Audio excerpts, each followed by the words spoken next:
कर्म एवं कर्मफल मीमांसा, अध्याय 14, हिंसा। मानव जीवन में हिंसा एक बहुत व्यापक अधर्म है जो हमारे जीवन को अत्यधिक प्रभावित करती है। हिंसा का स्थूल या रूढ़ अर्थ है कि दूसरे प्राणियों को मारना, परंतु शास्त्रकार मात्र इसे ही हिंसा नहीं मानते। उनके अनुसार हिंसा बहुत व्यापक रूप से जीवन को प्रभावित कर रही है। योग दर्शन के भाष्यकार महर्षि व्यास जी ने अहिंसा की परिभाषा योग सूत्र 2:30 में की है। योग दर्शन में अहिंसा को प्रथम यम कहा है, जिससे अष्टांग योग का आरंभ होता है। इस पर महर्षि व्यास जी लिखते हैं, अहिंसा सर्वथा सर्वदा सर्वभूतानां अनभिद्रोहः।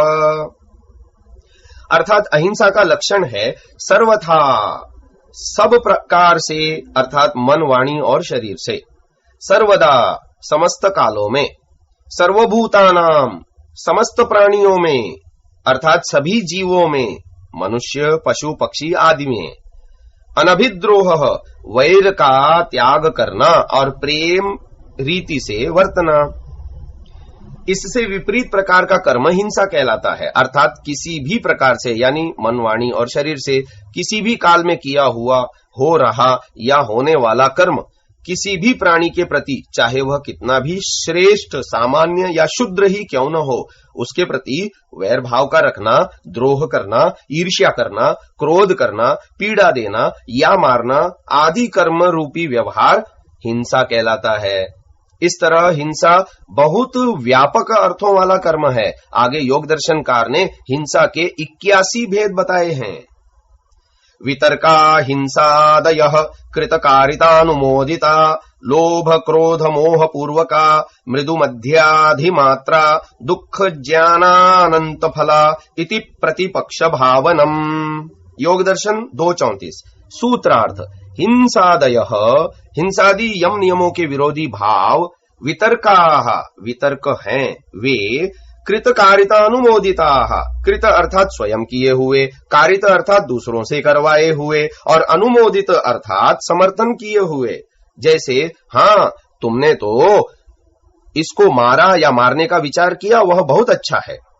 लोभ क्रोध मोह पूर्वकाः, लोभ पूर्वक, क्रोध पूर्वक और मोह पूर्वक होते हुए, मृदु मध्याधिमात्रा, मृदु अर्थात हल्के, मध्य अर्थात बीच वाले, और अधिमात्र अर्थात तीव्र भेद वाले।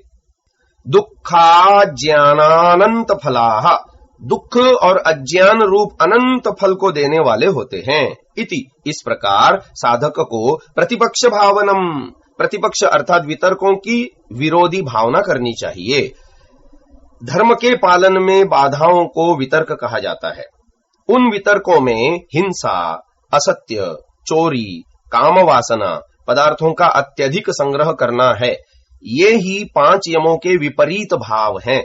महर्षि व्यास जी इसकी व्याख्या करते हुए लिखते हैं, तत्र हिंसा तावत कृतकारितानुमोदितेति त्रिधा, एकैका पुनस्त्रिधा, लोभेन मांस चर्मार्थेन, क्रोधेनापकृत मनेनेति, मोहेन धर्मो में भविष्यतीति। लोभ क्रोध मोहाः पुनस्त्रिविधा, मृदु मध्याधिमात्रा इति, एवं 27 भेदा भवति हिंसायाः।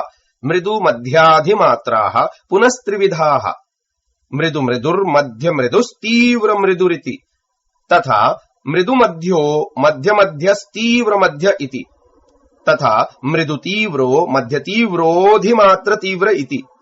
एवं 81 भेदा हिंसा भवति, सा पुनर्नियम विकल्प समुच्चय भेदादसंख्येया, प्राणभृद भेदस्या परिसंख्येयत्वादिति। एवमनृतादिष्वपि योज्यम, ते खल्वमी वितर्का दुःखाज्ञानानंत फला इति प्रतिपक्ष भावनम। दुःखम अज्ञानम च अनंतम फलम येषामिति प्रतिपक्ष भावनम। तथा च हिंसकस्तावत् प्रथमं वध्यस्य वीर्यमाक्षिपति, ततश्च शस्त्रादि निपातेन दुःखयति, ततो जीवितादपि मोचयति, ततो वीर्याक्षेपादस्य चेतनाचेतनमुपकरणम् क्षीणवीर्यम् भवति। दुःखोत्पादान्नरक तिर्यक् प्रेतादिषु दुःखमनुभवति। जीवित व्यापरोपणात् प्रतिक्षणं च जीवितान्त्यत्ये वर्तमानो मरणमिच्छन्नपि दुःख विपाकस्य नियत विपाक वेदनीयत्वात् कथञ्चिदेवोच्छ्रवसिति। यदि च कथञ्चित् पुण्यावापगता हिंसा भवेत् तत्र सुखप्राप्तौ भवेदल्पायुरिति। एवमन्रिताद्विष्वपि योज्यम् यथा संभवम्। एवं वितर्काणाम् चामुमेवानुगतम् विपाकमनिष्टम् भावयन्न वितर्केषु मनः प्रणिदधीत। तत्र उन सब वितर्कों में तावत प्रथम जो हिंसा है वह कृतकारिता अनुमोदिता, कृत अर्थात व्यक्ति द्वारा स्वयं की हुई, कारित अर्थात दूसरों से करवाई हुई, तथा अनुमोदित दूसरों द्वारा कृत हिंसा का अनुमोदन यानी समर्थन करना। जैसे किसी ने हमारे किसी शत्रु को मारा और हमारे द्वारा मन में यह सोचना कि उसने हमारे शत्रु को मारकर अच्छा किया क्योंकि वह बुरा आदमी था, यह मानसिक अनुमोदन हुआ। और यदि हम उस मारने वाले के पास जाकर उसे कहते हैं कि आपने अच्छा किया कि उसे मारा, वह बहुत दुष्ट था, तो यह वाणी के द्वारा उस हिंसा का अनुमोदन हुआ। और यदि हम उस मारने वाले को शरीर रूप से भी समर्थन करते हैं या उसकी पीठ थपथपाते हैं तो यह शारीरिक अनुमोदन हुआ। हिंसा का अनुमोदन करना भी हिंसा ही कहलाती है। इति त्रिधा, इस प्रकार ये तीन प्रकार की हिंसा है। एका एका पुनः त्रिधा, ये पूर्वोक्त तीन प्रकार की हिंसा प्रत्येक पुनः लोभ क्रोध और मोह पूर्वक होने से तीन तीन प्रकार की है। लोभेन, लोभ के कारण कृत कारित और अनुमोदित हिंसा। मांस चर्मार्थेन, अन्य प्राणियों के मांस चमड़ा अथवा अन्य पदार्थों की प्राप्ति के लिए होती है। क्रोधेन, क्रोध के कारण कृत कारित और अनुमोदित हिंसा इसलिए की जाती है कि अपकृतम अनेन इति, इसने मेरा अपकार यानी अनिष्ट किया है, इसीलिए मैं भी इसका अपकार करूंगा। मोहेन, मोह के कारण कृत कारित और अनुमोदित हिंसा इसलिए की जाती है कि धर्मों में भविष्यति इति, इस हिंसा से मुझे धर्म लाभ होगा अथवा परिवार आदि के प्रति मेरा धर्म यानी कर्तव्य पूरा होगा। मोह से कृत कारित और अनुमोदित तीनों प्रकार की हिंसा इसलिए की जाती है कि इससे मेरा, मेरी स्त्री, पुत्र या अन्य किसी प्रियजन आदि का स्वार्थ सिद्ध होने से मेरा कर्तव्य यानी धर्म पूरा होगा।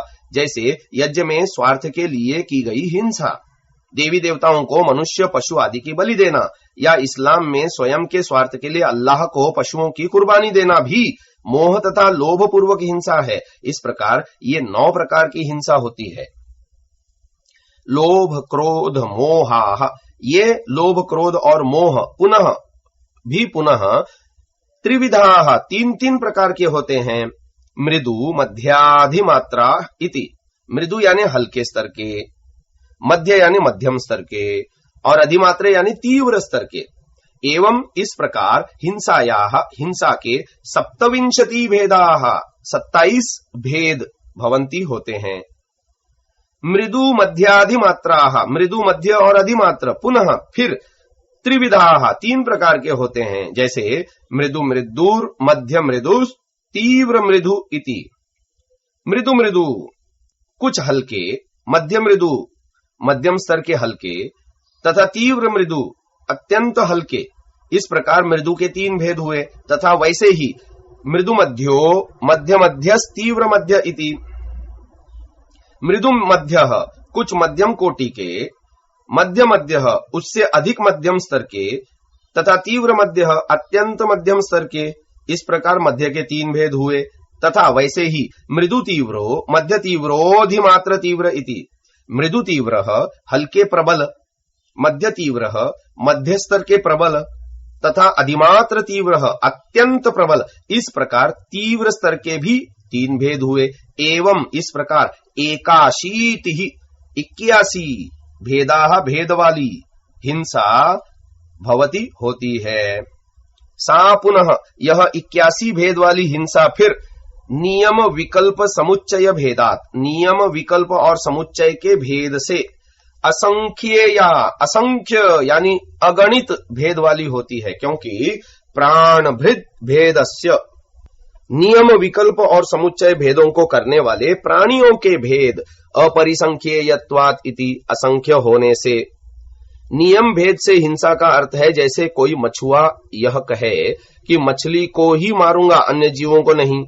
इस प्रकार यह नियमित प्रकार की हिंसा हुई। विकल्प भेद से अभिप्राय यह है जैसे कोई कहे कि मैं भेड़ या बकरी में से किसी एक को मारूंगा अन्य जीवों को नहीं, यह वैकल्पिक हिंसा है। समुच्चय भेद से अभिप्राय यह है कि कोई कहे कि मैं तो किसी प्राणी को नहीं छोड़ूंगा, सभी को यथाशक्ति मारूंगा, तो यह समुच्चय भेद की हिंसा हुई। इस प्रकार हिंसा असंख्य भेदों वाली होती है, क्योंकि नियम विकल्प और समुच्चय भेद करने वाले प्राणियों के असंख्य भेद हैं।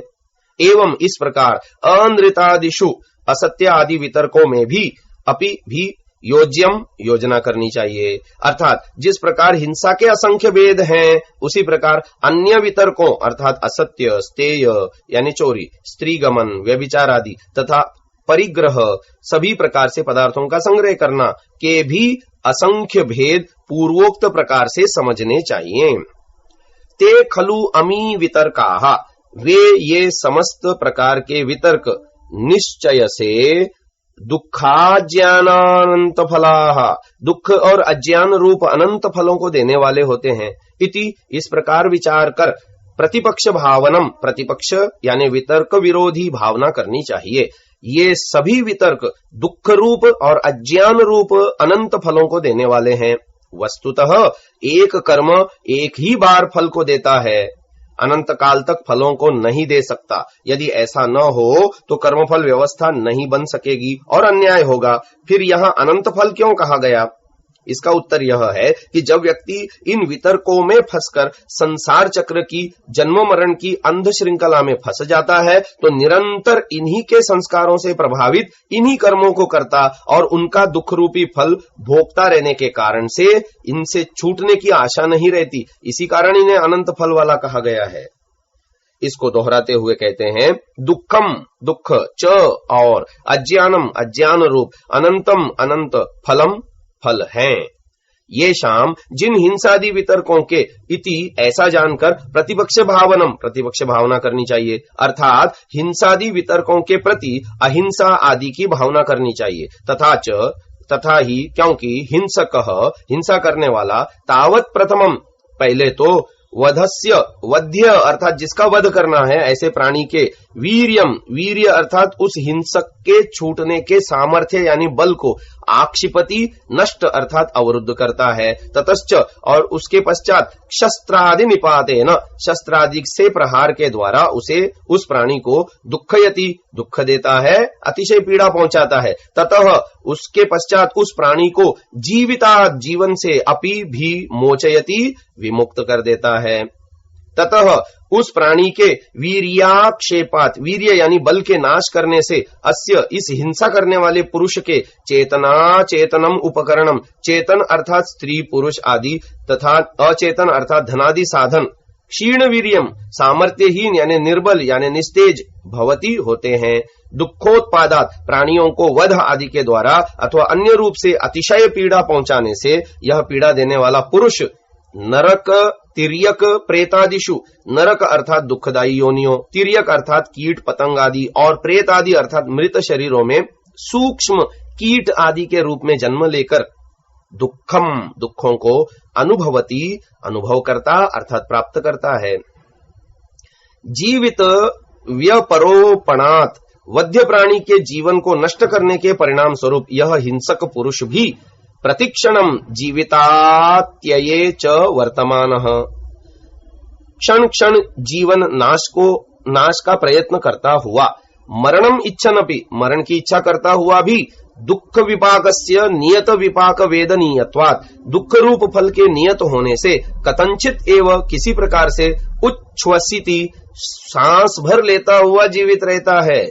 च और यदि कथंचित यदि किसी तरह हिंसा पुण्यावापगता भवेत, पुण्य कर्म के साथ मिलकर फल देने वाली हो जाए तो तत्र सुख प्राप्त हो, तो पुण्य कर्म के कारण सुख प्राप्ति में भी अल्पायु भवेतिति, अल्प आयु वाला होता है। एवं इस प्रकार अनृतादिषु अपि असत्य आदि वितर्कों में भी यथासंभव दुख और अज्ञान के अनंत फलों की योजना कर लेनी चाहिए। एवं इस प्रकार साधक को वितर्काणाम हिंसा आदि वितर्कों के अनुगतम बाद में मिलने वाले अमुम एव दुख रूप इस अनिष्टम अनंत दुख अज्ञान रूप अप्रिय यानी अनिष्ट विपाकम फल को भावयन विचारते हुए वितर्केषु हिंसादि वितर्कों में मनः न प्रणीदधीत, मन नहीं लगाना चाहिए। यहां पर सबसे स्थूल हिंसा का उदाहरण देकर महर्षि व्यास जी ने इस विवेचन को लिखा है, परंतु इसको सभी प्रकार की हिंसा में समझना चाहिए। हिंसा का स्तर जितना तथा जिस प्रकार का होगा उसका फल परिणाम भी उतना और उसी प्रकार का ईश्वरीय व्यवस्था में होगा। जिस प्रकार हिंसा से दुख प्राप्ति को बताया गया है, उसी प्रकार असत्य, चोरी, व्यभिचार तथा परिग्रह से भी दुख और अज्ञान के अनंत फलों की प्राप्ति का भी विचार कर लेना चाहिए। जिस प्रकार हिंसा के 81 भेद कहे हैं, उसी प्रकार शेष वितर्कों यानी असत्य, चोरी, व्यभिचार, परिग्रह के भी कृत कारित अनुमोदित लोभ क्रोध मोह पूर्वक मृदु मध्य अधिमात्र करके नियम विकल्प समुच्चय और अगणित प्राणियों के भेद से अनंत भेद वाले हैं तथा इनका फल भी दुख और अज्ञान ही है। हिंसा के लिए जो मूल भावना है वह है वैर का होना, द्रोह का होना। मात्र दुख देने से ही कर्म को हिंसा के अंतर्गत नहीं माना जा सकता। जैसे पहला, माता पिता का पुत्र आदि को अपराध पर दंड देना। दूसरा, आचार्य का शिष्य को अपराध पर दंड देना। तीसरा, राजा तथा न्यायाधीश का अपराधी को यथायोग्य दंड देना तथा सामाजिक व्यवस्था को सुचारू रूप रखना। चौथा, जल्लाद द्वारा मृत्युदंड पाए हुए अपराधी को फांसी देना। पांचवा, राष्ट्र की सीमा पर सेना द्वारा शत्रु के आक्रमण आदि स्थितियों में अपने अधिकारियों अथवा राजा के आदेश पर राष्ट्र की रक्षा हेतु शत्रुओं को मार डालना। छठा, समाज में पुलिस द्वारा सामाजिक शांति तथा न्याय व्यवस्था को बनाए रखने हेतु अपराधियों को यथायोग्य तथा अधिकार पूर्वक पकड़ना तथा दंड देना आदि। उपरोक्त सभी उदाहरणों में दूसरे को दुख प्राप्त तो होता हुआ भी, प्राण हरण होता हुआ भी कर्म हिंसा की श्रेणी में नहीं आता, परंतु यदि इसी कर्म में वैर का समावेश हो जाए अर्थात कर्म वैर या द्रोह के कारण किया जाए तो दुख यथायोग्य नहीं होगा तथा कर्म अनधिकार पूर्वक हो जाएगा, अतएव हिंसा कहलाएगी। जैसे माता पिता या आचार्य का क्रोध पूर्वक पुत्र एवं शिष्य की बिना अपराध पिटाई कर देना या किसी प्रकार से दंड दे देना या अपराध से अधिक दुख देना हिंसा कहलाएगा। राजा या न्यायाधीश का लोभ क्रोध या मोह पूर्वक दंड विधान करना, सेना में कार्यरत व्यक्तियों द्वारा व्यक्तिगत स्वार्थों के लिए अनधिकार प्राणियों को मारना तथा पुलिस द्वारा भी कम अपराध के लिए अधिक दंड देना या बिना अपराध के ही दंडित करना अथवा न्यायालय के समक्ष दंड हेतु प्रस्तुत करना आदि कर्म हिंसा के क्षेत्र में ही कहलाएंगे। इस अवस्था में अधिकार होने पर भी व्यक्ति लोभ क्रोध या मोह से प्रभावित होकर दूसरों को बिना अपराध या अपराध से अधिक दुख देकर हिंसा ही करता है। किसी दूसरे द्वारा किए गए अपराध या अत्याचार का स्वयं बदला लेने की कार्यवाही क्रोध तथा मोह पूर्वक होने तथा अनधिकार होने से हिंसा ही कहलाती है। जैसे किसी ने हमारे प्रति या हमारे किसी प्रिय बंधु अथवा संबंधी के प्रति कोई अपराध किया हो तो उसका बदला लेने के लिए व्यक्ति अगर न्याय व्यवस्था का सहारा न लेकर स्वयं ही उस अपराधी या दोषी को क्रोध या मोह पूर्वक दुख पहुंचाने लग जाए तो यह कर्म हिंसा की श्रेणी में आएगा। हाँ, यदि दूसरे के द्वारा कर्म अभी हो रहा है तो उस स्थिति में स्वयं की तथा अपने आश्रितों या संबंधियों या अन्यों की भी रक्षा हेतु उस अपराधी या दोषी को रोकने के लिए किया गया कर्म हिंसा की श्रेणी में नहीं आएगा, परंतु ऐसा कर्म भी यथायोग्य होना चाहिए। यदि कोई चोर आपके घर में चोरी करने आया हो तो अपनी और अपने सामान की रक्षा हेतु उसे रोकना, बांधना तथा न्याय व्यवस्था के अधीन करना उचित है, परंतु उसे जान से मारना या स्ववश करके भी मार मार के उसके अंग भंग करना अनुचित होगा, हिंसा होगी। इसका विशेष विवेचन आगे मानवीय कर्म विवेचन के अध्याय में किया गया है। मानव समाज में हिंसा बहुत प्रकार से फैली हुई है, जैसे मानवों के प्रति हिंसा तथा मानवों की पशु पक्षी आदि निरपराध प्राणियों के प्रति हिंसा।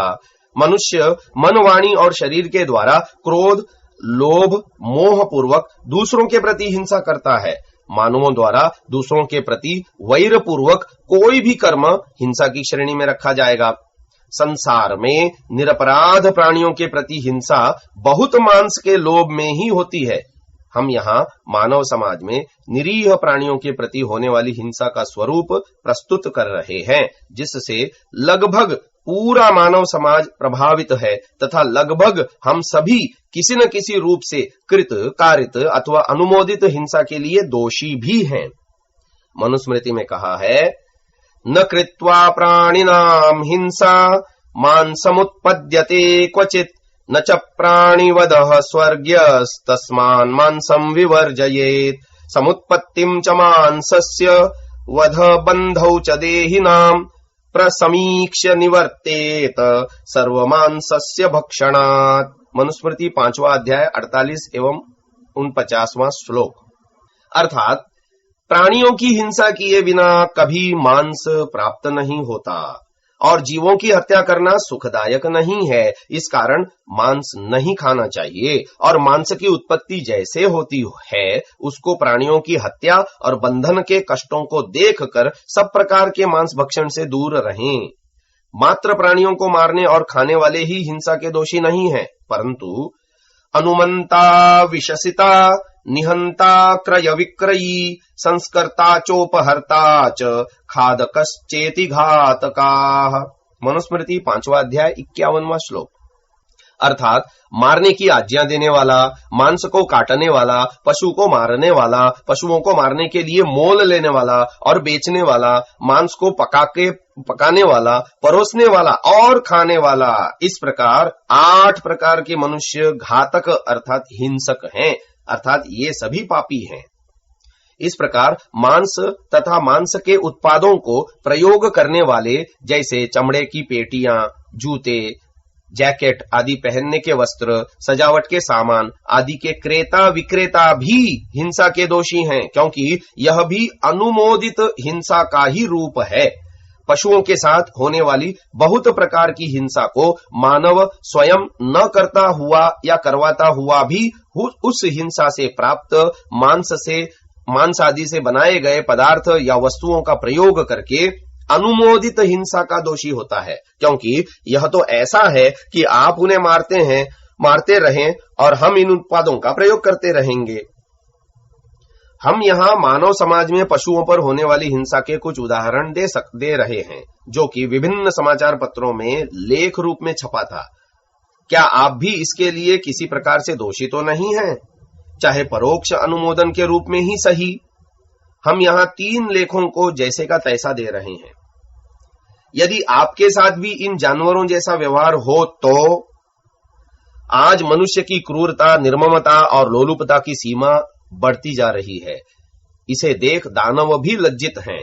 किसी जानवर की जीवित अवस्था में ही खाल उतार ली जाती है, तो किसी के बच्चों को उसके जन्म से पूर्व मादा जानवर के पेट में रहते हुए ही नाना प्रकार की यातनाएं दी जा रही हैं। पशु पक्षियों पर हो रहे अत्याचार या क्रूर व्यवहार वन्य जीवों की खाल, सींग, मांस, हड्डियां आदि प्राप्त करने एवं उनके व्यापारिक उपयोग के लिए किए जाते हैं। प्रसाधन सामग्री बनाने, इनके परीक्षण करने या फैशन की होड़ के कारण जीव हत्या एवं जीवों पर क्रूरता को विगत कुछ वर्षों में बढ़ावा मिला है। यह शौक भी अद्भुत है, जिसके लिए असंख्य पशुओं को मौत के घाट उतारा जाता है, जैसे चीज, पनीर। छी, गाय दूध देती है, गाय से बछड़ा होता है, बछड़े के पेट में रेनेट नाम का पदार्थ पाया जाता है। रेनेट प्राप्त करने के लिए गाय के नवजात बछड़े को मार दिया जाता है। चीज बनाते समय इसी का उपयोग किया जाता है। ऐसा चीज अधिक जायकेदार माना जाता है। यद्यपि माइक्रोबायल रेनेट भी चीज के काम में लाया जा सकता है जो दही और वनस्पति से बनता है, परंतु यह तो स्वाद की बात है जनाब, जिसके लिए नवजात बछड़ों का वध किया जाता है। वस्तुतः भारत में बनने वाले आम पनीरों में यह प्रयोग में नहीं लाया जाता। पहले यह भारत में डेनमार्क से आयात किया जाता था, जिस पर सरकार द्वारा आयात करने की पाबंदी लगा दी गई थी, परंतु जब से विदेशी उत्पादों की भारत में खुली बिक्री की छूट सरकार द्वारा दी गई है, तब से यह जानना तो जो अत्यंत आवश्यक हो गया है कि किस चीज में रेनेट मिला है। भारत की एक कंपनी द्वारा बनाए गए चीज में भी रेनेट का प्रयोग किया जाता है। ऐसी सूचना विश्वस्त सूत्रों से प्राप्त हुई है। गाय हमारी माता है और उसके बछड़े का वध रेनेट के वास्ते, आपकी जुबान के जायके के लिए, बछड़े का जीवन और आज के दानव रूपी मानव का जायका, यह कैसा राक्षसी व्यवहार है। अगला लेख है शुतुरमुर्ग का थैला। हर छठे माह शुतुरमुर्ग के पंख नोचे जाते हैं, क्योंकि लोगों को इस विशालतम पक्षी के पंखों से प्यार है। पंख नोच किए जाने के बाद इसकी खाल नोची जाती है। खरोंचने और नोचने का यह क्रम तब तक चलता है जब तक कि शुतुरमुर्ग के प्राण पखेरु न उड़ जाएं। खाल का थैला बन जाता है और पंख आपके टोप में खोस दिए जाते हैं। अगला आलेख है बिज्जू का सेंट। बिज्जू नाम का यह जानवर बिल्ली से बहुत छोटा होता है। बहुत कम लोगों ने इसे जंगल में देखा होगा, चिड़ियाघर में भले ही देखा हो। इस छोटे जानवर को बेंतों से पीटा जाता है जिससे यह उद्वेलित हो जाए। उद्विग्न अवस्था में इसके शरीर से वह तरल पदार्थ निकलने लगता है जिसमें से सुगंध निचोड़ी जाती है और चाकू का वार लगातार जारी है, क्योंकि सेंट बनाना है।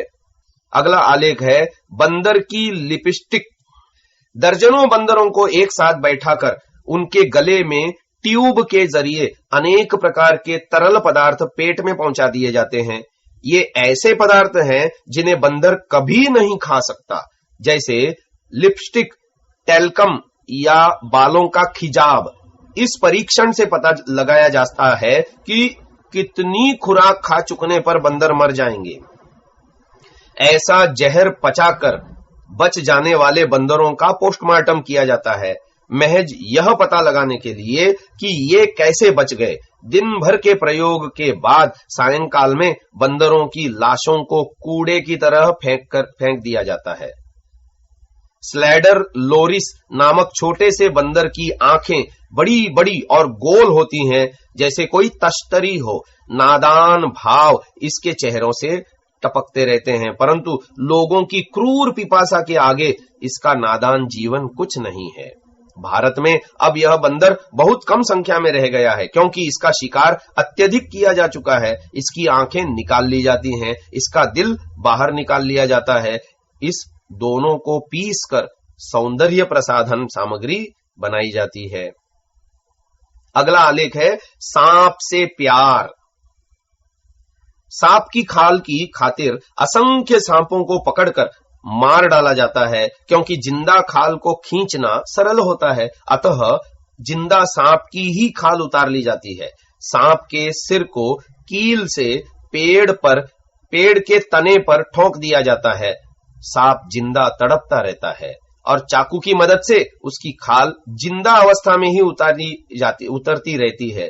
काम कर चुकने पर शिकारी थकान दूर करते हुए आनंद की फुफकारी भरते हैं। अब बताइए जहरीला कौन अधिक है। अगला आलेख है आपकी हजामत। गिनी पिग जैसे छोटे से जानवर की खाल को खरोंचकर उस पर आफ्टर शेव लोशन का लेप किया जाता है। परीक्षण के रूप में यह पता लगाया जाता है कि यह लोशन आदमियों के गाल पर कहीं फोड़े, खाज या खुजली का रिएक्शन न कर दे। अतः गिनी पिग की खाल खरोंची जाती है। एक बार नहीं, बार बार अनेक गिनी पिग जान से मारे जाते हैं आपके लिए। आफ्टर शेव लोशन के वास्ते। अगला आलेख है बेचारे हिरण।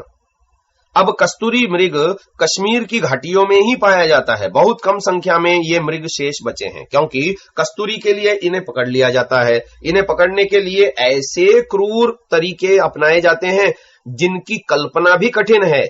घास के अंदर कटीले लोहे के ऐसे जाल बिछाए जाते हैं कि बेचारा हिरण पैर रखते ही उसमें फंस जाता है। स्वच्छंद वातावरण में निर्बाध विचरण करने वाला यह मृग सहसा यों पकड़ में आ जाने पर छटपटाता है। लहूलुहान अपने पैर को उस इस्पाती शिकंजे से निकालने की बराबर चेष्टा करता है और सिसक सिसक कर प्राण त्याग देता है। इस प्रकार पकड़े गए औसतन 3 हिरणों में से 2 का तो बेकार समझकर वहीं पड़े रहने दिया जाता है, क्योंकि या तो वे कस्तूरी मृग नहीं होते या वे व्यावसायिक दृष्टि से अनुपयोगी समझे जाते हैं। उनकी जान का यही मूल्य है। अगला आलेख है मगरमच्छ के पर्स।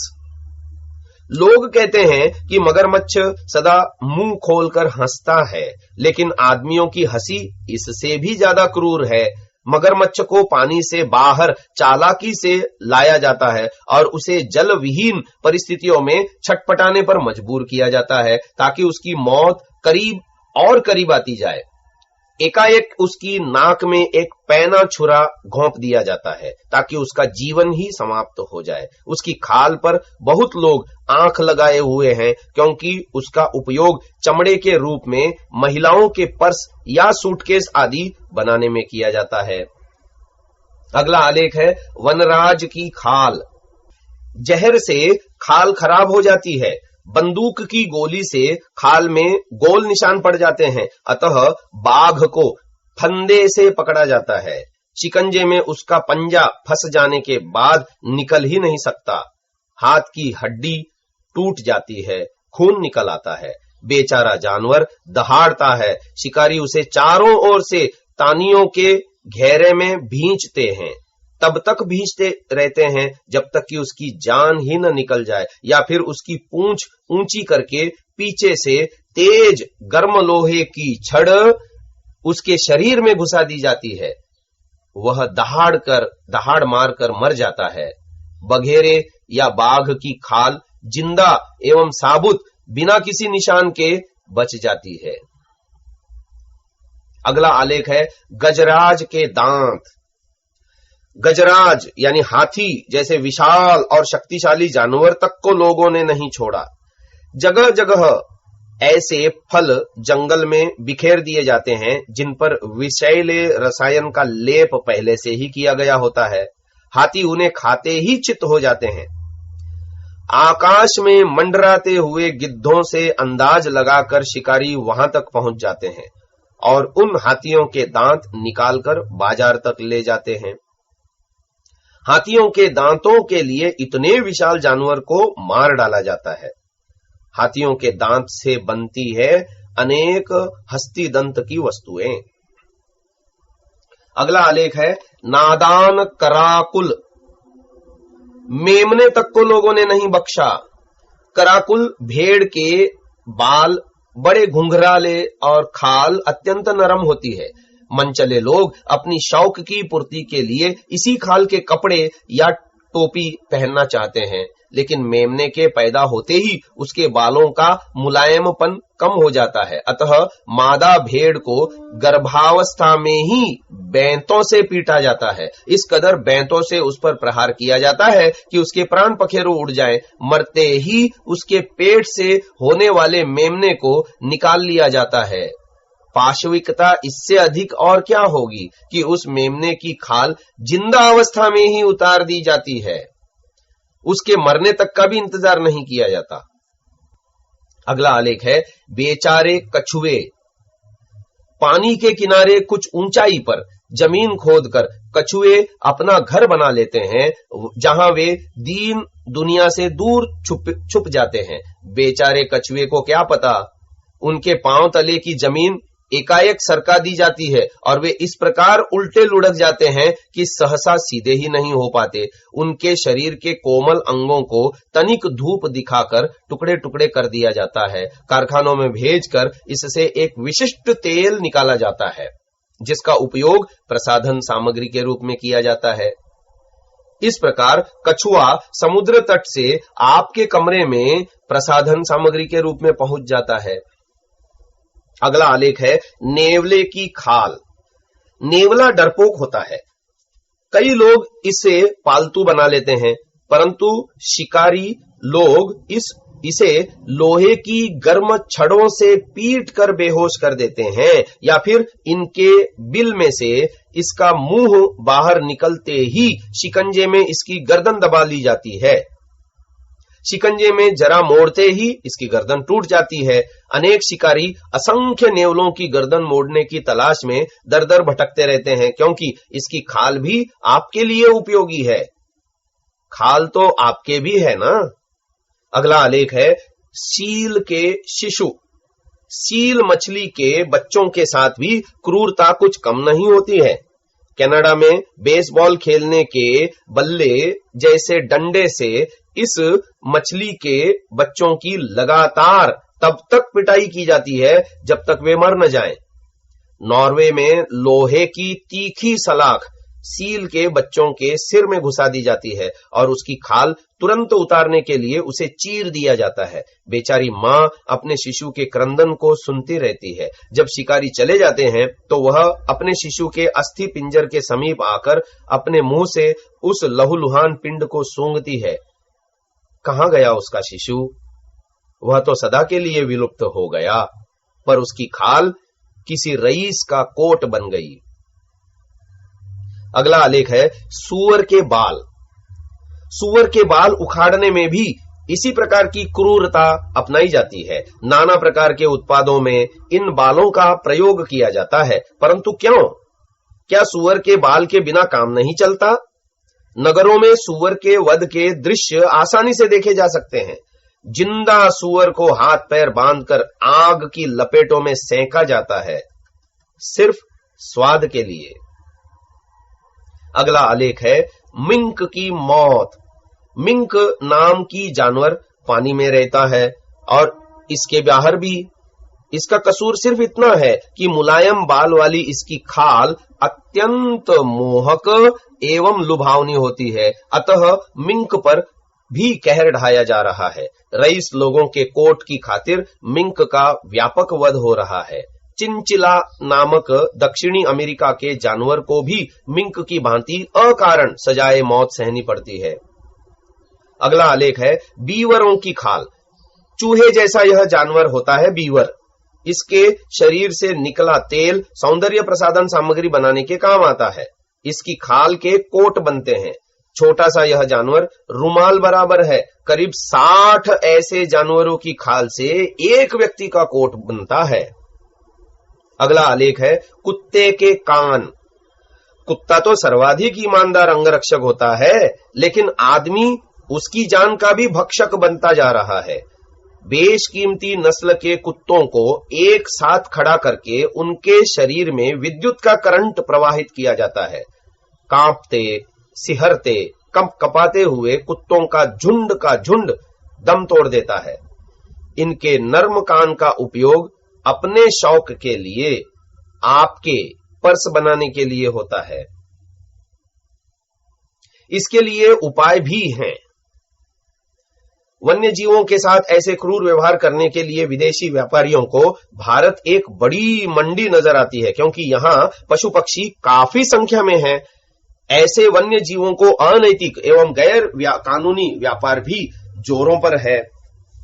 खाल, सींग, प्रसाधन सामग्री और जीभ के स्वाद आदि की खातिर मानवता को ताक में उठाकर रख दिया जाता है। अधिकांशतः विज्ञान की प्रगति से अब रासायनिक रूप से बने पदार्थ उपलब्ध हैं, जो उसी उपयोग में लाए जा सकते हैं जिसके लिए पशुओं का वध किया जाता है। वेल मछली के तेल के स्थान पर सिंथेटिक तेल बनाया जा चुका है, जिसका प्रयोग उतना ही असरदार है। खाल के कपड़ों के स्थान पर नाना प्रकार के कृत्रिम रासायनिक वस्त्र बनाए जा चुके हैं, जो देखने में जरा भी कृत्रिम नहीं लगते। फिर भी पशु पक्षियों की हत्या और उनके साथ अमानवीय व्यवहार जारी है। औसतन एक जानवर को जिंदा पकड़ने या एक स्थान से दूसरे स्थान पर भेजने में 5-7 जानवर मर जाते हैं। हाल ही में 20 लाख जिंदा मगरमच्छ अंतरराष्ट्रीय जगत में बिकने के लिए एक देश से दूसरे देश में लाए गए, परंतु इनमें से आधे तो रास्ते में ही मर गए। और आप जरा सोचिए, इस प्रकार की क्रूरता का निवारण किस प्रकार किया जा सकता है? आप मानव हैं, आप में मानवीयता है, तो फिर चुप क्यों हैं? पशुओं पर हो रही क्रूरता के निवारण में आपका योगदान भी तो अत्यंत महत्वपूर्ण हो सकता है। ऐसे में लावण्यमय जानवरों या वन्य जीवों का ऐसी क्रूरता से वध करने का अधिकार आपको किसने दिया? क्या इस सुंदर सृष्टि के रचने वाले की दृष्टि से आपका यह व्यापार छिपा हुआ है? और क्या आपको इस कुकर्म का फल नहीं भोगना पड़ेगा? इस प्रकार एक दूसरे लेख को भी पढ़ें या जाने। लेख है बेजुबान जानवरों पर यह इंसानी अत्याचार। इस बात से इनकार नहीं किया जा सकता कि हम जानवरों के प्रति अत्यधिक क्रूर हैं। बहुत वर्षों पहले की बात है, एक दुकान पर एक व्यक्ति मुर्गा लटकाए लाया। उसने चाकू मांगा, दुकानदार के पास चाकू नहीं था। उसने उस मुर्गे का मुंह अपने जूते की नाल के नीचे रखकर जोर से कुचल दिया। मुर्गे की जरा से कै की आवाज उस ग्रामीण मेले की चीख पुकार में गुम हो गई। मुर्गा खून टपकता उल्टा लटका किसी हांडी में चढ़ने के लिए तेजी से ले जाया जा रहा था। बहुत पहले अमेरिकन साहित्य में पढ़ा था कि मजबूत सांड मारे जाने से पहले गांव के बाहर ले जाए जाते, वहां उन्हें घोड़े से बांध दिया जाता।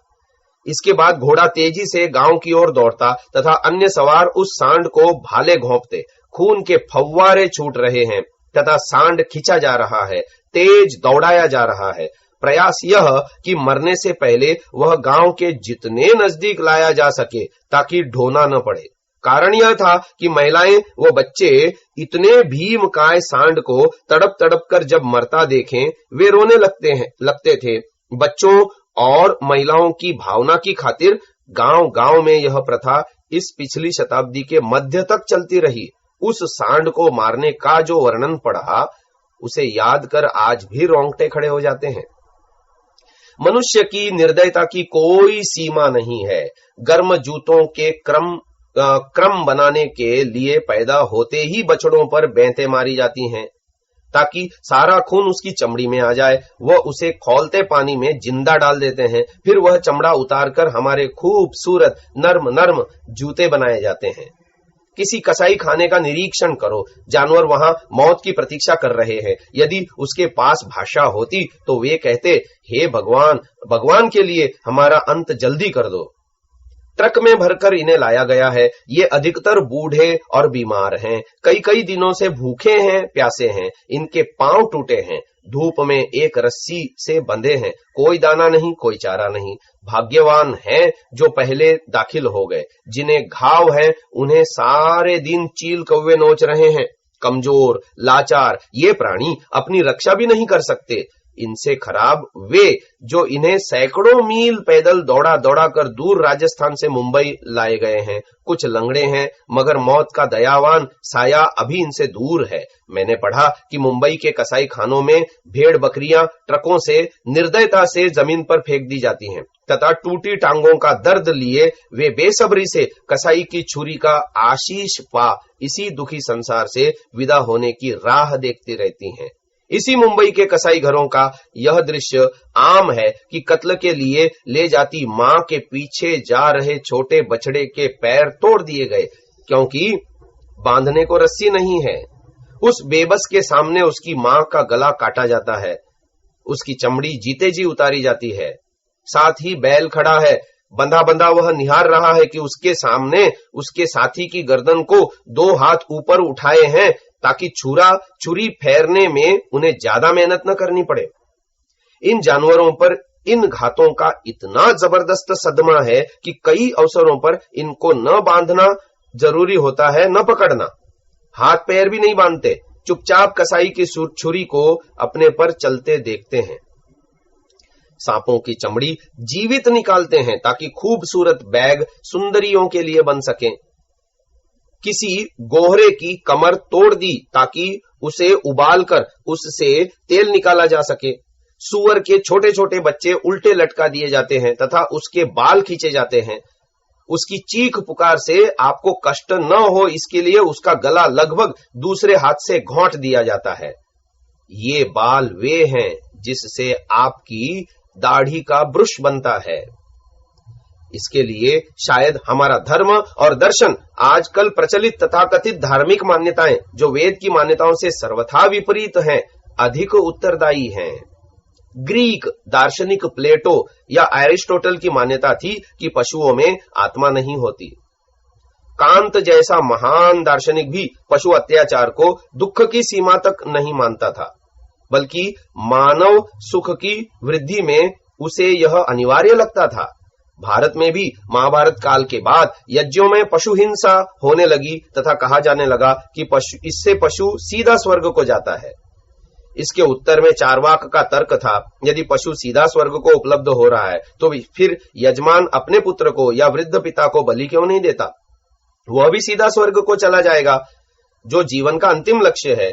चार्वाक ने इस तर्क का यज्ञों में पशु बलि देने वालों के पास कोई उत्तर नहीं था, मात्र मांसाहार के लिए एक धार्मिक बहाना जो खोज रखा था। ग्रीक दार्शनिकों का अत्याचार रोम इतिहास में पराकाष्ठा की सीमा पर चला गया। इधर भारत में भी हम जानवरों को या तो तड़पा तड़पा कर मार रहे हैं या तड़प तड़प कर मरने को छोड़ रहे हैं।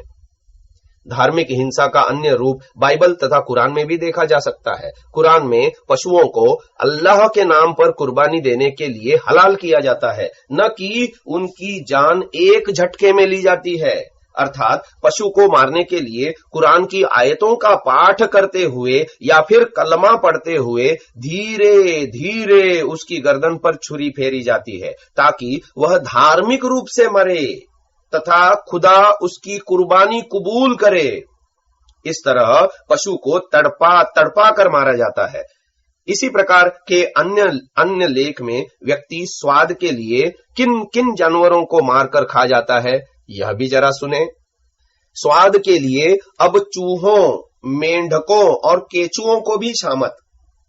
आजकल दुनिया के विभिन्न हिस्सों में लोग जिन जानवरों का सर्वाधिक भक्षण कर रहे हैं, उनमें चूहे, मेंढक और केचुए भी प्रमुख हैं। एक अधिकृत जानकारी के अनुसार आहार के रूप में विश्व में प्रतिवर्ष 10 लाख से भी ज्यादा चूहों की खपत होती है। यह जानकारी इस पुस्तक को लिखे जाने से लगभग 15 से 20 वर्ष पुरानी है। अब तो यह संख्या कई अधिक होगी। यही बात आगे आने वाली संख्याओं के बारे में भी जानना चाहिए। चूहों को भूनकर, तलकर या उबालकर पकाया जाता है। चूहे खाने वालों का मानना है कि इस जंतु में मुर्गी की तरह प्रोटीन तत्व अधिक और चर्बी कम होती है। एशिया, अफ्रीका और अमेरिका के अनेक देशों में खाद्य पदार्थों में चूहे का व्यापक उपयोग होता है। अफ्रीका, अर्जेंटीना, वेनेजुएला के कई भागों में 100 पाउंड के चूहे भोजन के लिए स्वादिष्ट पदार्थ समझे जाते हैं। थाईलैंड तो ऐसा असाधारण देश है जो चूहों के उपयोग की खुले आम वकालत करता है। वहां चूहे के नाना प्रकार के पकवान होटलों, रेस्तराओं में बड़े चाव से परोसे जाते हैं। कुछ चूहों का चिकित्सा में भी उपयोग होता है। घाना में जिन बच्चों को काली खांसी हो जाती है, उन्हें औषधि के रूप में उबले हुए चूहों का सेवन कराया जाता है। चीन में 3 से 4 करोड़ चूहे हैं।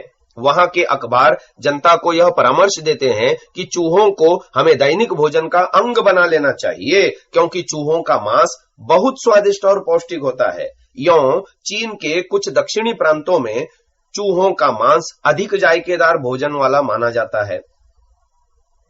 उसी प्रकार जैसे कुत्ते का मांस, चूहे के मांस में प्रोटीन बहुत होता है, चर्बी कम होती है और उसे पकाने में कम समय लगता है। यों संयुक्त राष्ट्र खाद्य व कृषि संगठन की पोषक सेवा के प्रमुख का मत है कि स्वास्थ्य की दृष्टि से चूहों को खाने में कोई हर्ज नहीं है। मेंढक, आजकल मेंढक की टांगों की बिक्री विश्व भर में जोरों पर चल रही है। प्रतिदिन विश्व के कोने कोने से मेंढक की टांगें बर्फ में जमा कर अमेरिकी तथा पश्चिमी दुनिया के दूसरे देशों को भेजी जाती हैं, जहां मेंढक की टांगों को जायकेदार मसालों में भून कर खाया जाता है। विश्व भर में भारत से सर्वाधिक संख्या में मेंढकों की टांगे पश्चिमी देशों को निर्यात की जाती हैं। मेंढकों की टांगों का निर्यात भारत में सर्वप्रथम 1960 में शुरू हुआ था। तब प्रतिवर्ष 50,000 किलोग्राम मेंढक की टांगे विदेशों में निर्यात की जाती थी, लेकिन पिछले कुछ वर्षों में इस कारोबार ने भारी फैलाव किया है। वर्ष 1980 में हमारे यहां से मेंढक की जो टांगे निर्यात की गईं, उसका वजन 35 लाख किलोग्राम तक जा पहुंचा था और 1981 में तो यह मात्रा बढ़कर 45 लाख किलोग्राम हो गई। 1981 में भारत से Netherlands, America, Belgium, France, Canada और पश्चिमी जर्मन को मेंढक की टांगों के निर्यात से 1 अरब 20 लाख रुपए की आय हुई। इसके अतिरिक्त 1981 में ही भारत ने बांग्लादेश को 7 करोड़ मेंढकों का निर्यात किया। लेकिन मेंढक की टांगों का यह कारोबार इतना जघन्य और निर्दयतापूर्ण है कि उसके वर्णन मात्र से रोंगटे खड़े हो जाते हैं। जहां मेंढक का आधे से अधिक शरीर इस व्यापार में निकम्मा रहता है, वहां मेंढक की सिर्फ पिछली टांगों को ही उसके बाकी हिस्से से काट कर खाने के काम में लिया जाता है। इस प्रकार मेंढक के शरीर का लगभग 65% हिस्सा व्यर्थ में ही काट कर फेंक दिया जाता है। अपनी पिछली टांगों के जायकेदार स्वाद की खातिर पूरा का पूरा मेंढक जान से मार दिया जाता है। मेंढक का शिकार करने वाले 4 या 5 व्यक्तियों के समूह में अपने शिकार के लिए रात के अंधेरे में निकलते हैं। इन लोगों के हाथ में टॉर्च और कंधे पर जूट के बोरे लदे रहते हैं। रात के अंधेरे में ये मेंढकों की आंखों पर टॉर्च की रोशनी फेंकते हैं, जिससे मेंढक अंधे हो जाते हैं। फिर एक एक करके इन मेंढकों को पकड़कर बोरों में भर लिया जाता है। एक दल एक रात में 2 से 3 टन के लगभग मेंढक पकड़ लेता है। शिकार के पश्चात टर्राते, चीखते, दर्द भरी आवाज में चिल्लाते मेंढकों के बोरों को ट्रकों में भरकर उन्हें उन फैक्ट्रियों में भेजा जाता है जहां इन्हें जीते जागते मेंढकों की पिछली टांगों को उनके शरीर से काट कर अलग करने का कार्य होता है। आमतौर पर बोरों में बंद मेंढकों की अंतिम यात्रा लगभग 2 या 3 दिनों तक चलती है। आपस में रगड़ खाते हुए व कराहते हुए प्रत्येक 1000 के पीछे 30 तो लगभग इसी यात्रा के दौरान ही मर जाते हैं। कई बार इन मेंढकों को मिर्च भरने वाले या नमक के भोरों में भर दिया जाता है। उस हालत में पूरे के पूरे मेंढक ही फैक्ट्री पहुंचने से पहले ही मर चुके होते हैं। मरे हुए मेंढक बाद में किसी काम के नहीं रहते, क्योंकि इनकी टांगों का रंग बदल जाता है और वे खाने के लायक भी नहीं रहती। फैक्ट्री में पहुंचने के बाद मेंढकों को उनके आकार के अनुसार अलग अलग ग्रुपों में बांट दिया जाता है। फिर इन्हें नायलॉन के बोरों में फेंका जाता है। इन बोरों में क्लोरीन की मदद से मेंढकों को बेहोश किया जाता है। आमतौर पर मेंढकों पर बेहोशी छाने में सिर्फ 15 से 20 मिनट का समय लगता है, लेकिन फैक्ट्री में काम करने वाले मजदूरों को इतना इंतजार करने की भी तसल्ली नहीं होती। इस तरह 5 या 10 मिनट पश्चात ही मेंढकों की हत्या का काम शुरू हो जाता है। 90% मेंढकों को बेहोशी से पहले ही, यानी उनके पूरे होशो हवास में काटा जाता है। एक एक मेंढक को बोरे से बाहर निकाला जाता है और बड़े बड़े छुरों की मदद से इनकी पिछली टांगे उनके बाकी शरीर से अलग की जाती हैं। कटी हुई टांगों को एक तरफ डाला जाता है और टांगों के ऊपरी भाग से बहते हुए खून पर क्लोरीन एसिड लगाया जाता है।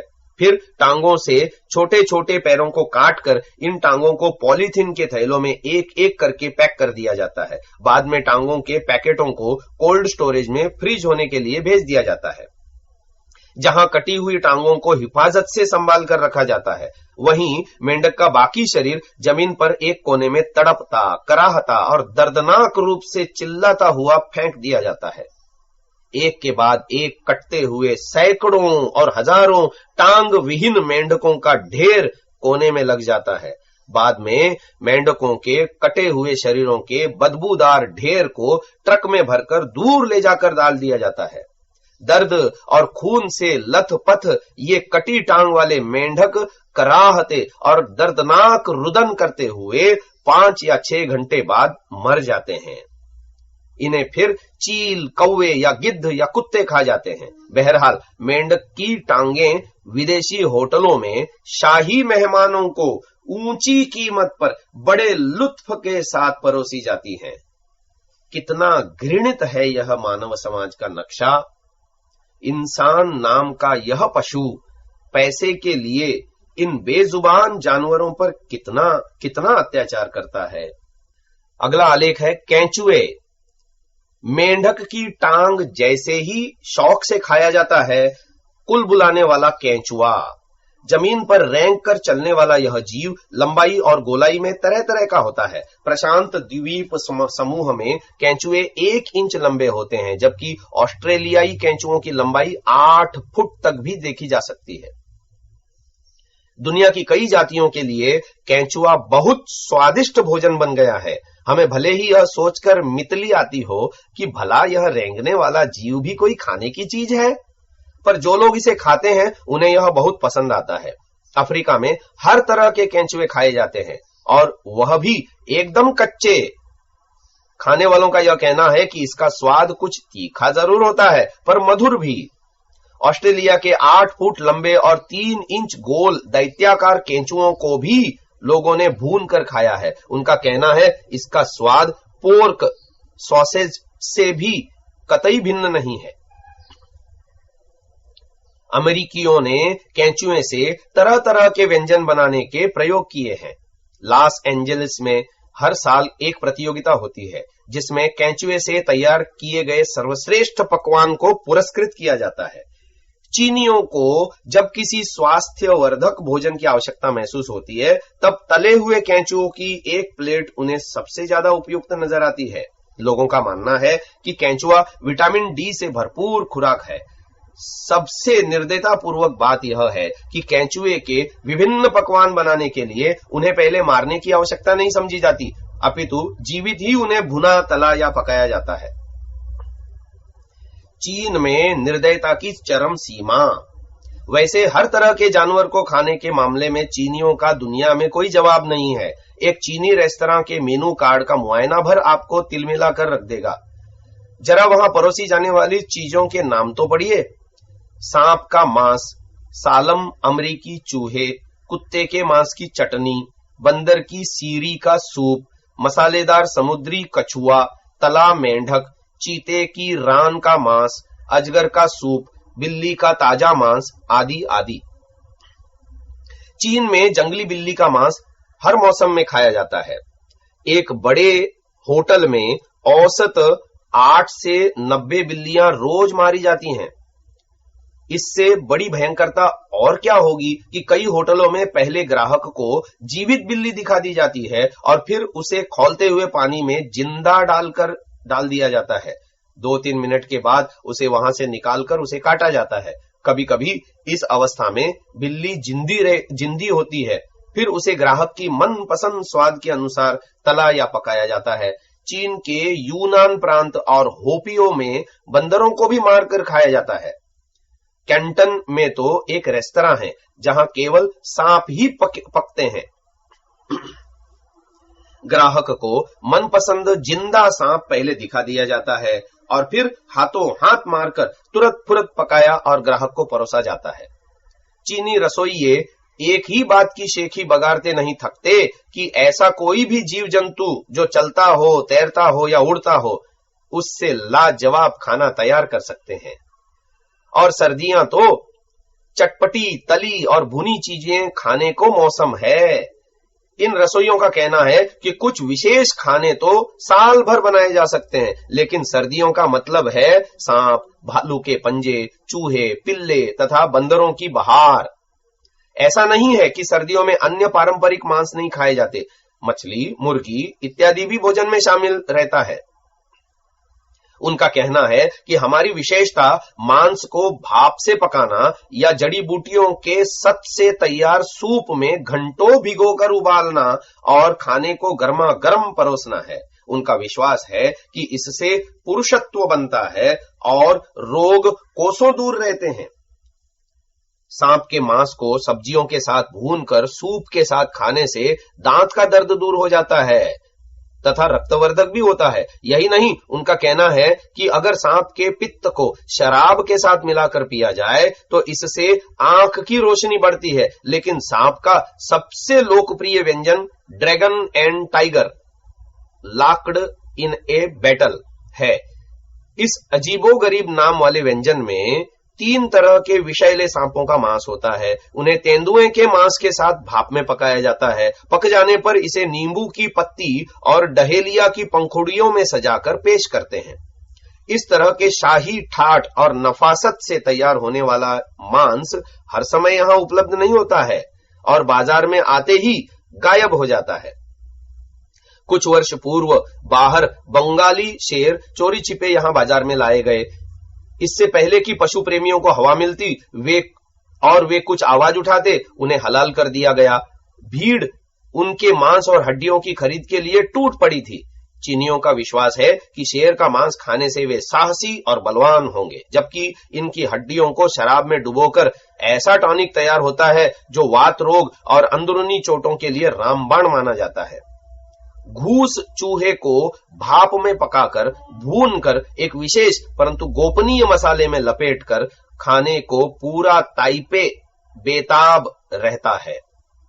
घूस चूहे को आदिवासी पहाड़ों से पकड़ लाते हैं। घूस का मांस पौष्टिक माना जाता है। चीनी मूल के कई देशों में कॉकरोच को जिंदा तला या भुना हुआ खाया जाता है। सिंगापुर में एक रसोइये ने जिंदा मछली को तलने का प्रदर्शन किया, जिसमें कई बार तले जाने के बाद भी मछली प्लेट में जिंदा तड़पती अवस्था में होती है। इसे देख मांसाहारियों ने भी इसे अमानवीय बताया। इन सभी जानवरों का मांस खाने के लिए उनके मरने तक का इंतजार भी नहीं किया जाता, अपितु अपनी सुविधा अनुसार इन्हें मारा जाता है। मांस खाने के लिए जानवरों को मारना अमानवीय, बर्बरतापूर्ण, अनैतिक तथा मानवता के नाम पर कलंक और निरा जंगलीपन है। एक अन्य लेख के अनुसार चांदी का वर्क, जो सामान्य तौर पर शाकाहारी व्यंजनों के रूप में प्रयोग किया जाता है, उसे बनाने की विधि सुनकर आप दंग रह जाएंगे तथा अपना माथा पीट लेंगे। चांदी के वर्क मांसाहारी हैं। क्या आप भोजन के अंत में पान, मिठाई या खुशबूदार सुपारी खाना पसंद करते हैं? इन चीजों पर वर्क लगा होता है। घर में त्योहारों पर बनने वाली मिठाई पर वर्क होता है। यह चांदी का वर्क महंगा नहीं होता। यह चांदी का वर्क कैसे बनता है, इसकी असलियत समझकर शाकाहारी लोग अपना कलेजा थाम लेंगे। बैल की आंत की तहों की किताब सी बनाकर उसमें चांदी की पतली पत्ती रखकर वर्क बनाया जाता है। बैल को बूचड़ खाने में मारने के बाद उसकी आंतें निकालकर फौरन वर्क बनाने वाले को बेच दी जाती हैं। पुरानी आंतों से बनी चमड़ी काम नहीं आती, क्योंकि कुछ ही घंटों बाद उसमें लचक जाती रहती है। वर्क बनाने वाला आंतों से खून, टट्टी और मांस साफ करके उसके टुकड़े टुकड़े कर देता है और एक के ऊपर एक रखकर तहों की किताब सी बना लेता है। किताब के एक एक पन्ने में चांदी या सोने के टुकड़े रखकर हथौड़े से मारता रहता है। ऐसा करने से चांदी या सोने की पतली पत्ती होते होते वर्क का रूप धारण कर लेती है। बैल की आंतें इतनी मजबूत होती हैं कि लगातार हथौड़े मारने पर भी उनका कुछ नहीं बिगड़ता और फिर इनमें रखी चांदी की पत्ती इधर उधर नहीं होती। हथौड़े मारने से बैल की आंत का कुछ अंश अवश्य ही वर्क में मिल जाता है। इसके बाद वर्क वाला यह वर्क हलवाइयों और मीठी सुपारी बनाने वालों को थोक में बेच देता है। छोटे पैमाने पर वर्क तैयार करने वाले लोग मंदिरों को वर्क बेचते हैं। यहाँ वर्क को प्रसाद पर चढ़ाया जाता है और इस तरह शाकाहारी प्रभु भक्त भी अनजाने में वर्क के रूप में मांस खा जाते हैं। यह वर्क गंदी चीज तो है ही, मांसाहार भी है। मांस खाने वाले भी आंत नहीं खाते। और तो और मेरा तो यह मत है कि यह वर्क सुपारी और मिठाई आदि को भी मांसाहार बना देता है। कुछ वर्ष पूर्व इंडियन एयरलाइंस को जब यह तथ्य पता चला कि वर्क शाकाहारी नहीं है, तभी से भारतीय विमानों में परोसे जाने वाली मिठाई पर वर्क नहीं चढ़ाया जाता। मिठाई के शौकीन शाकाहारी लोग अब तक बैल की कई मील लंबी आंतों को खा चुके होंगे। इति मेनका गांधी, पर्यावरण डाइजेस्ट से साभार। अगला आलेख है रेशम के कपड़े। रेशम के कपड़े रेशम से बनते हैं, जो रेशम के कीड़ों को मारकर प्राप्त होता है। रेशम का कीड़ा जब अंडे से निकलता है तो वह लगभग 1 इंच के 8वें भाग के बराबर होता है। रेशम को प्राप्त करने हेतु इन कीड़ों का अलग से पालन होता है और इनको मेलबरी पेड़ की पत्तियां का अत्यधिक भोजन 20 से 35 दिनों तक दिया जाता है, जिससे इस अवधि में 3.5 इंच तक लंबे हो जाते हैं। एक रेशम के कीड़े से 1000 से 2000 फीट लंबा रेशम का धागा प्राप्त होता है। इस प्रकार से 1 गज रेशम के कपड़े हेतु लगभग 3000 कीड़ों को गर्म पानी में डालकर अथवा गर्मी देकर मार दिया जाता है, जिससे इनसे रेशम की प्राप्ति हो सके। इस प्रकार रेशम को प्राप्त करने हेतु व्यापक रूप से हिंसा की जाती है, ताकि आपके लिए रेशमी कपड़े बनाए जाएं। हम यहां स्पष्ट कर देना चाहते हैं कि ईश्वरीय व्यवस्था मानवीय व्यवस्थाओं के अनुसार नहीं बदलती, वरन यह सार्वभौम तथा सभी जीवों के लिए एक सी है, चाहे कोई इसे माने या न माने। आज का मानव जब अपने कुकर्मों के कारण पशु पक्षियों योनियों में जाएगा तो उसके साथ भी ऐसा ही व्यवहार तब का मानव समाज भी करेगा। अर्थात जो हम आज अन्य प्राणियों के साथ कर रहे हैं वही कल हमारे साथ भी होगा।